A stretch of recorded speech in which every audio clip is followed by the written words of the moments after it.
Hey y'all, how y'all doing? This is the Coins, Cashflow, and Company Podcast. I am your host, Dakota Grady, sponsored by Upstate Essential Solutions. If you need help with accounting and taxes for your business, if you're specifically a nurse practitioner, entrepreneur, med spa owner, or esthetician, and you need help with accounting and taxes, it is tax season, y'all. Contact me at dakotagrady.com. And also, if you need help with personal finances, you're struggling financially, it's a new year, you may be getting a large tax refund, and in past year you got the money and you've blown it. It's time for a new way to handle your finances and start relying on that tax refund for your livelihood. Contact me today at dakotagrady.com. Hey y'all, welcome to the podcast. This is our first time that I can remember doing a live on YouTube. Normally I do a live on IG. I had a little nervousness because I'm like, I'm live on YouTube, but who cares? I'm live, I'm here. It's popping, y'all. So check this out. Who is Dakota Grady? Why should you listen to me about personal finances as well as business? All right, let me tell you about who I am. So some of you have felt like me in the past, I'm sure. Like you weren't good enough. You weren't good enough to be a parent. You weren't good enough to teach your children at school if you were a school teacher. Or maybe you were in a high paying position. You didn't feel qualified to do the job, right? Well, I'm just like you. How do you say that? So why do you say that, Dakota? Because I have a speech impediment, had and have. When I was younger, I stuttered. And sometimes it was hard for me to get things out, in terms of saying things, right? And I also have a speech impediment, like 'cause I slur my words sometimes, and I have difficulty enunciating my words. But I went to speech therapy as a child, and people would laugh at me because I stuttered, and I still talk fast, so that's just thing. But I gotta slow it down. But I felt like I wasn't good enough. I felt shy, and I just felt like I can't really be who was meant to become because had this impediment, this hindrance of reaching greatness. So I went to speech therapy in school, like I said, and then when I got older, I went to a program and learned it and started speaking publicly, public speaking. And when I was in college for my second degree, I have 3 degrees, y'all, but my second degree in marketing, and I was in front of a class and I was about to do a presentation. I was dressed nicely, I was confident, at least I thought I was confident, and I was in front of the class, maybe about 20 people. And I was so nervous, y'all, that nothing came out of my mouth. Nothing came out of my mouth. I was so afraid. That was the last time that ever happened to me. Fast forward to today, I've spoken on stages from here, probably around the world, virtually and in person, to help people with personal finances and business. So how do I get into personal finances? All right. So my mom and dad has 7 kids, 7 children. We were called the Grady Bunch because my last name is Grady. So y'all, if you Google the Brady Bunch, you'll see why. Because large family, and they got a lot of kids, right? So my mom and dad have 7 children, and we grew up struggling on welfare. So imagine being a young kid who was afraid, shy, had a speech impediment, and he was low income. Imagine your self-esteem. How low can you go, right? Getting a handout from the government, stuttering, not feeling confident in yourself. You feel like trash. You feel like nothing.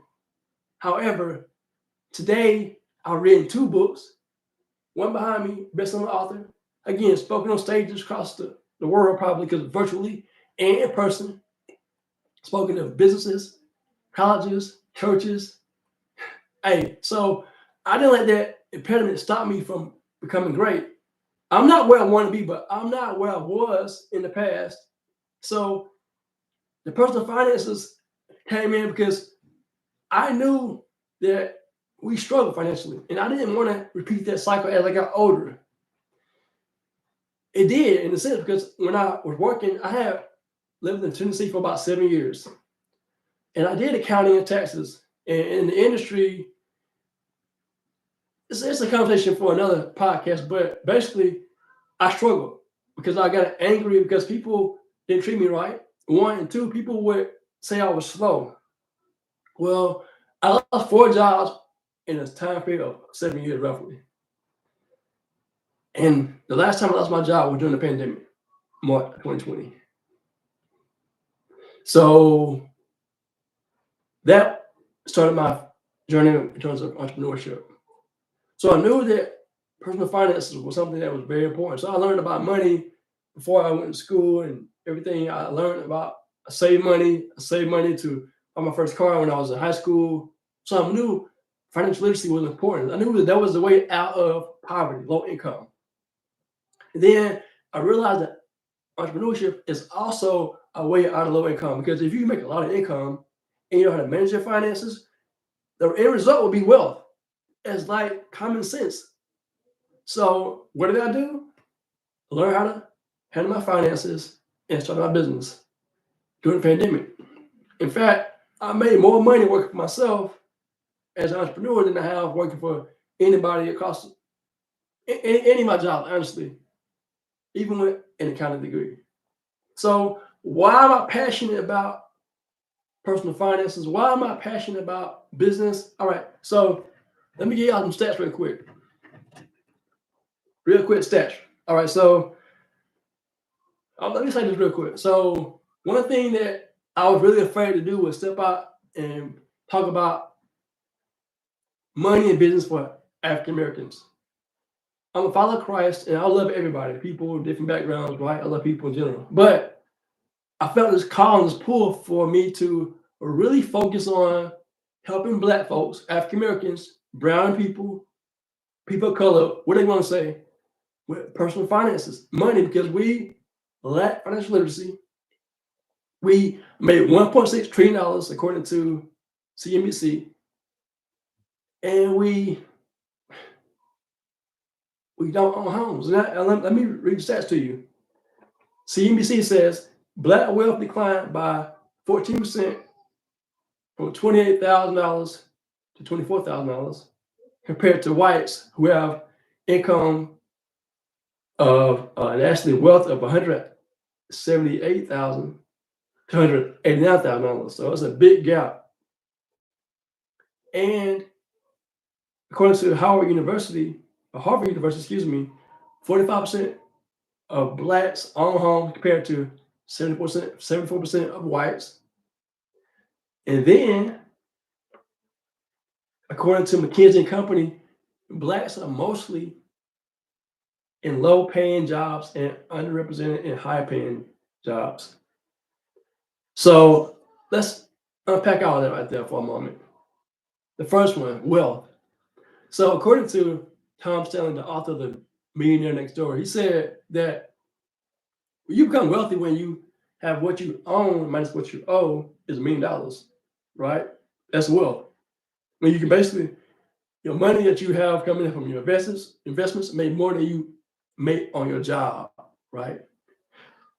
And also, it talked about how ownership of homes, according to how Harvard University, owning homes, most Black people don't own homes. We rent homes, rent apartments, rent space, right? And we don't make a lot of income. So if you don't make a lot of money, if you make low wages, you won't be able to have a home. You can't own a home because you make low income. Can't afford a mortgage because you make low wages. And also, you won't have enough income to save, right? Because you make low income. So it all goes down to how much you earn.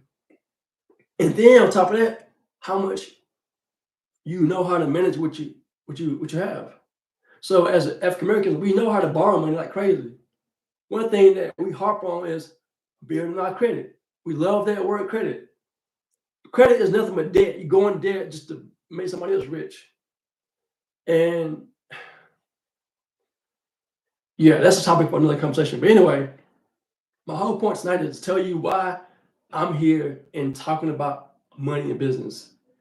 Because I'm passionate, because I grew up struggling financially. I know how the struggle is a reality for some people. And if you look at the history of African Americans, we struggle a lot when it comes to money. And I was actually reading an article today back from 2011, I think, that showed, and it says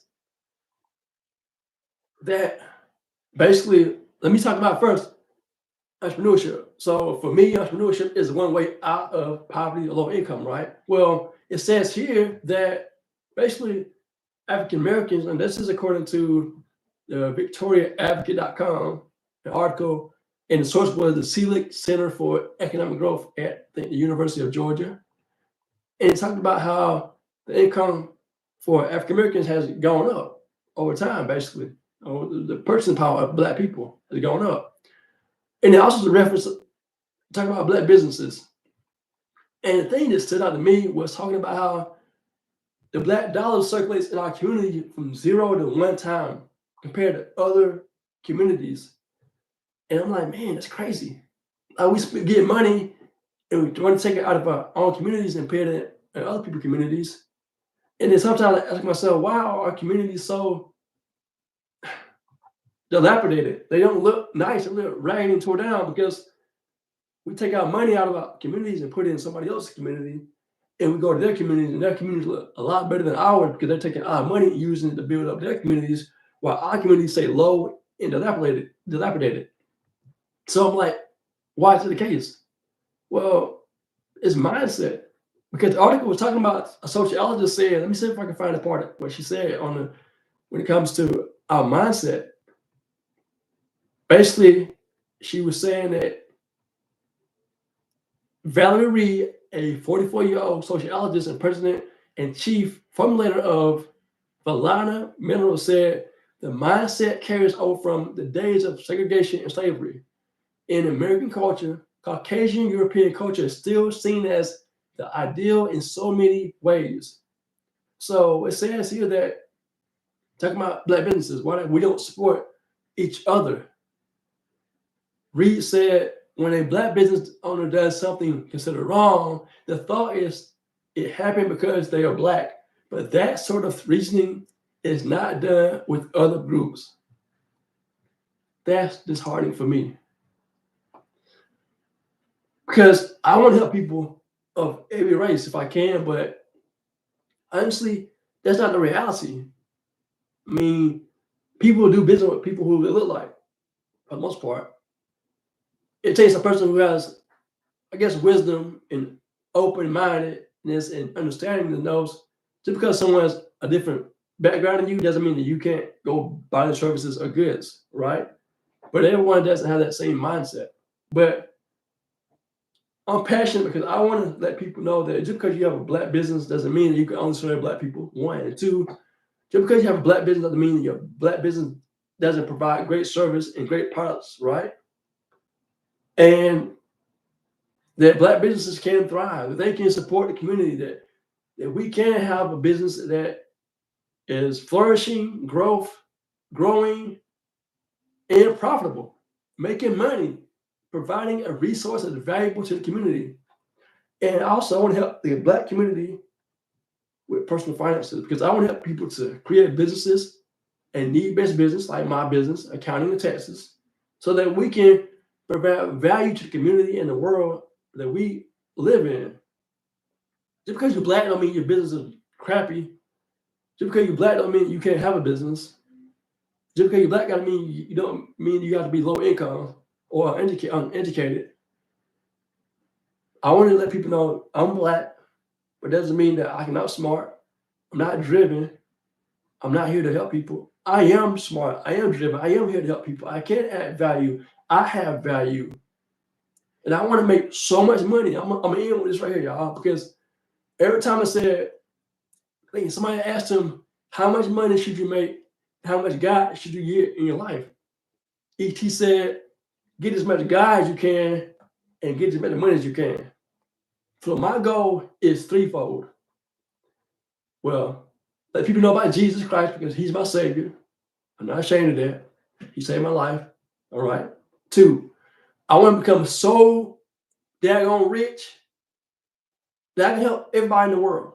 Like I want to have so much money that if somebody needs something, I want to give them a resource, whether it be money, a house, a car, or just the skill to be able to sustain him or herself, because there's enough money for all of us to win.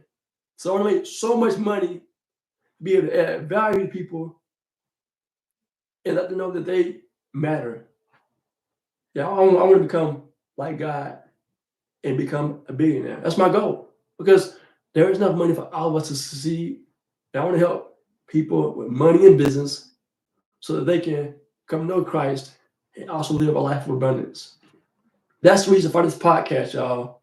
Talk about coins, which is personal finances, cash flow, business, and conversations such as parenting, because I'm a dad, marriage, been married for 15 years, and other concepts or other topics that are related to money and business. So that's why I got a podcast, y'all. Thank y'all for joining me. I am Dakota Grady. You can find me online, social media, Facebook, LinkedIn, Instagram, TikTok, of course, YouTube. And you can find me at dakotagrady.com. Get a copy of my book, Broke, which is available on Amazon. And if you want a journal behind me, if you want to journal your journey for financial literacy or either business, contact me today at Dakota Grady, at dakotagrady.com. And this is the first live of the Coins, Cash Flow, and Conversation podcast on YouTube. If you comment, like, subscribe, basically the podcast is going to be weekly. I drop it on Thursday, but today's Sunday. I want to do this live because I've been challenged to do it live. So here I am. I do my first live on YouTube. Lock in, connect with me on the Coins, Cash Flow, and Conversation podcast. Give me feedback, subscribe, comment, and also share it with your friends, because I'm trying to blow up, y'all. I'm not trying. I am going to blow up, and I want you to be here for the journey, y'all. That's right. It's just the Coins, Cash Flow, and Conversation podcast, sponsored by Upstate Essential Solutions. If you need help with accounting and taxes for your business or personal finances, contact me today at dakotagrady.com.